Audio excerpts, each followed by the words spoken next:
Sir आप भी बैठ जाओ ना। मेरे ना पैर में लगी हुई है। हाँ ठीक है, कोई बात ठीक है चलेगा सर।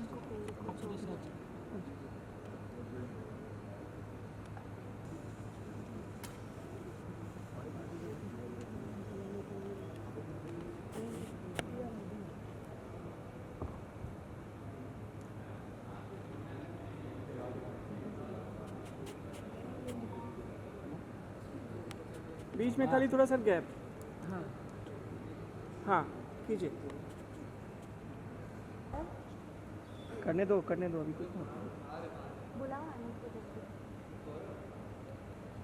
सर, थोड़ा सा ऊपर हो सकता है तो हल्का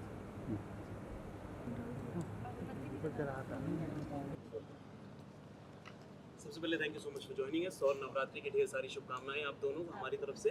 Thank you. सबसे पहले तो ये बताइए आप लोग कैसे हैं, कितना एंजॉय कर रहे हैं, शूट सेक्शन जितना भी हो रहा है, ज्योतिर्लिंग 12 ज्योतिर्लिंग शूट कर रहे हैं, क्या क्या शूट कर रहे हैं, थोड़ा सा बताइए जरा फटाफट से दर्शकों को। हम स्वस्थ हैं, मस्त हैं, बहुत खुश हैं, भोलेनाथ की शरण में हैं और अभी ज्योतिर्लिंगों की यात्रा की कथा चल रही है और मैं इसे सब्जेक्ट नहीं बोलूँगा, मैं इसे बोलूँगा संस्कार। ये संस्कार हैं। मुझे स्वयं as a human being, trust में, मुझे ज्योतिर्लिंगों की यात्रा की कथा इतने विस्तार से नहीं पता थी जितना अब पता लग रही है। मैं इसे संस्कार की तरह पढ़ता हूँ, संस्कार की तरह परफॉर्म कर रहा हूँ, संस्कार की तरह स्वयं टेलीकास्ट को देख रहा हूँ। तो इसे संस्कार की तरह आप देखिए, अपने बच्चों को दिखाइए, क्योंकि यही संस्कार आपके बच्चों से उनके बच्चों तक पहुँचेंगे। तो ज़रूर देखें, बहुत अच्छी कथा हम दिखा रहे हैं, संस्कार हम दिखा रहे हैं।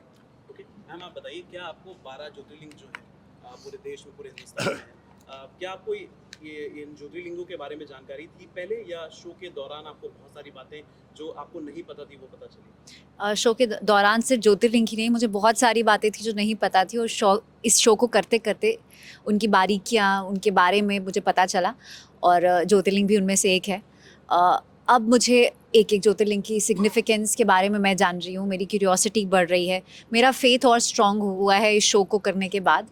तो बस सर आप बताइए, शिव जी के बारे में आपको क्या चीज़ें नहीं पता थी जो शूट के दौरान पता चली कि यार ये शिव जी के बारे में सबसे अनोखी चीज़ है जो अभी तक मुझे नहीं पता थी? मुझे उनकी, देखिए मुझे क्या क्या पता था, शिवरात्रि क्यों मनाई जाती है, जो एक छोटे छोटे बेसिक चीज़ें हैं ना, जो एक माँ बाप ने अपने माँ बाप से सीखा और वो हमें बता दिया।